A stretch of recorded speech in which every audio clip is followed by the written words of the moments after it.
warahmatullahi wabarakatuh. Anak-anak, bagaimana kabarnya hari ini? Semoga masih sehat ya. Hari ini kita akan belajar tentang tematik tema 1 subtema 2 dengan muatan IPS, SBDP, dan juga PKN. Kita langsung aja ke muatan yang pertama, yaitu muatan IPS. Di sini ada kegiatan ekonomi negara-negara Asia Tenggara. Untuk negara yang pertama yaitu Indonesia. Di sini ada petani, pekebun, nelayan, pekerja kantor, dan buruh. Untuk negara selanjutnya adalah Brunei Darussalam. Pertambangan, buruh industri tenun dan logam, dan juga petani. Untuk negara Filipina ada petani, pekebun, dan bidang jasa. Untuk negara Kamboja ada petani, pekebun, dan petambak. Untuk negara Laos ada petani, pekebun, nelayan, dan juga penambang. Untuk negara yang selanjutnya yaitu negara Malaysia. Di sini ada petani, pekebun, dan penambang. Untuk negara Myanmar ada petani, pekebun, penambang. Dan untuk negara Singapura ada bidang jasa dan juga buruh. Negara Thailand ada petani, pekebun, penambang, dan nelayan. Dan Vietnam ada petani, pekebun, dan juga penambang. Selanjutnya adalah sumber daya alam dari negara-negara Asia Tenggara. Untuk sumber daya alam di negara Indonesia khususnya, di dataran rendahnya ada padi, sayur-sayuran, jagung, dan buah-buahan.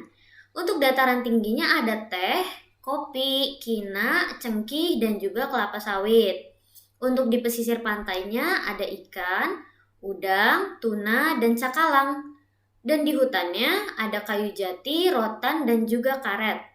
Nah, barang tambangnya ada minyak bumi dan gas alam, juga timah. Untuk negara Brunei Darussalam, hasil bumi utamanya adalah minyak dan gas bumi yang menyumbang 40 pendapatan negara.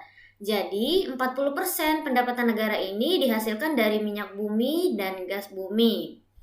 Untuk pertaniannya, di Brunei Darussalam itu ada padi, buah-buahan, lada, dan kelapa di dataran rendahnya ya. Untuk negara Filipina, di dataran rendahnya itu ada jagung, sayuran, padi, ketela pohon, dan buah-buahan. Untuk perkebunannya ada tebu, kelapa, abaka, dan juga tembakau. Untuk negara Kamboja, ada pertaniannya ada padi, umbi-umbian, jagung, dan juga buncis. Nah, di perkebunannya ada karet dan tembakau. Untuk perikanan, ada budidaya ikan tawar. Nah, untuk negara selanjutnya adalah negara Laos. Pertaniannya itu ada padi, jagung, dan juga tembakau. Dari hutannya ada kayu jati, dan di sungai Mekong ada ikan karper dan ikan perch. Di perbukitannya ada tambang gipsum, timah, batu bara, seng, dan biji besi. Untuk negara Malaysia, hutannya ada kayu dan karet. Nah, penghasil karet terbesar di dunia ini adalah Malaysia ya. Untuk pertambangannya di Malaysia ada timah, dan untuk perkebunannya ada kelapa, tembakau, teh, dan juga lada. Untuk negara Myanmar, pertanian atau perkebunannya itu ada teh, tembakau, tebu, dan juga sayuran. Barang tambangnya itu ada gas alam, batu bara, emas, perak, dan batu mulia. Untuk negara Singapura, industri tekstil, baja, penyulingan minyak, pakaian, percetakan, dan penerbitan. Untuk industri pengolahan karet, timah, dan minyak jurong. Untuk negara Thailand, di pertaniannya ada padi, tebu, tapioka, dan juga yute. Ini ada di sungai Chao Phraya. Nah, di perkebunannya ada karet dan juga kayu jati. Barang tambangnya ada batu bara, timah, dan gas alam. Di perairannya ada berbagai jenis ikan. Nah, ini ada di sungai Mekong dan Teluk Siam. Di negara Vietnam ada pertanian, perkebunan, itu ada padi, sayuran, ubi jalar, tebu, teh, kopi, jagung. Nah, Vietnam ini adalah pengekspor beras terbesar ketiga. Di hutannya ada kayu jati dan bambu. dan industri bahan makanan, pengolahan makanan, dan tekstil. Untuk selanjutnya ada muatan SBDP, merancang pembuatan patung. Yang pertama kalian harus membuat sketsanya dulu. Setelah membuat sketsa, kalian harus memilih alat dan bahannya.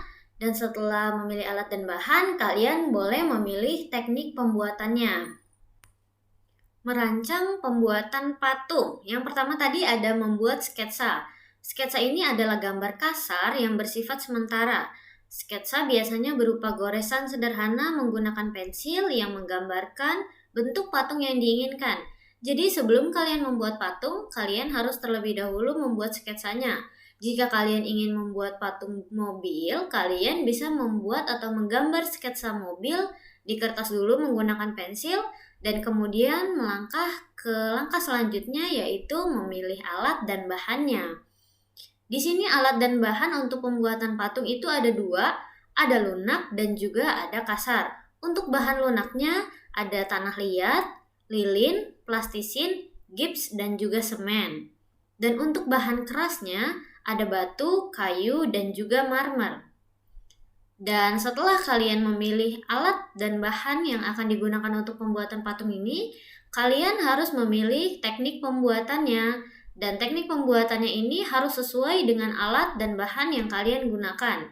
Contohnya kalian ingin menggunakan bahan tanah liat, itu teknik pembuatan yang bisa kalian gunakan adalah dengan membutsir dan juga mencetak. Itu untuk bahan lunak, dan untuk bahan kasarnya kalian bisa menggunakan teknik memahat dan juga konstruksi.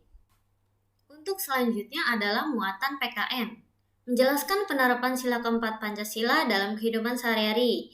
Di sini kita akan mempelajari tentang sila keempat dari Pancasila, yaitu dilambangkan dengan kepala banteng. Ini ya. Sila keempat itu berbunyi kerakyatan yang dipimpin oleh hikmat kebijaksanaan dalam permusyawaratan perwakilan. Ustazah akan berikan contoh penerapan nilai Pancasila yang keempat di lingkungan sekitar. Yang pertama ada melakukan musyawarah untuk menentukan jadwal ronda di lingkungan. Yang kedua ada mengikuti pemilihan umum, misalnya pemilihan presiden atau pemilihan kepala daerah. Dan yang ketiga, mengikuti pemilihan ketua kelas dengan tertib. Ini yang biasa kalian lakukan di sekolah ya. Dan untuk yang keempat, tidak memaksakan kehendak dalam suatu musyawarah yang kalian ikuti. Jadi, kalian tidak boleh memaksakan kehendak kalian. Kalian mau seperti ini, orang harus mengikuti, itu tidak boleh. Karena dalam musyawarah itu harus dengan kesepakatan bersama. Nah, selanjutnya adalah mendiskusikan nilai-nilai terkait sila kelima Pancasila dan menerapkannya dalam kehidupan sehari-hari. Sila kelima ini dilambangkan dengan padi dan kapas. Ustazah berikan contohnya, yaitu Pak Ilham merupakan seorang nelayan. Ia bekerja keras mencari ikan agar dapat menghidupi keluarganya. Bekerja keras merupakan contoh pengamalan sila kelima Pancasila. Sila kelima itu berbunyi keadilan sosial bagi seluruh rakyat Indonesia. Selanjutnya Ustazah akan berikan juga 4 contoh penerapan sila kelima dalam Pancasila. Yang pertama itu menjaga keseimbangan antara hak dan kewajiban. Dan yang kedua menghormati hak-hak orang lain.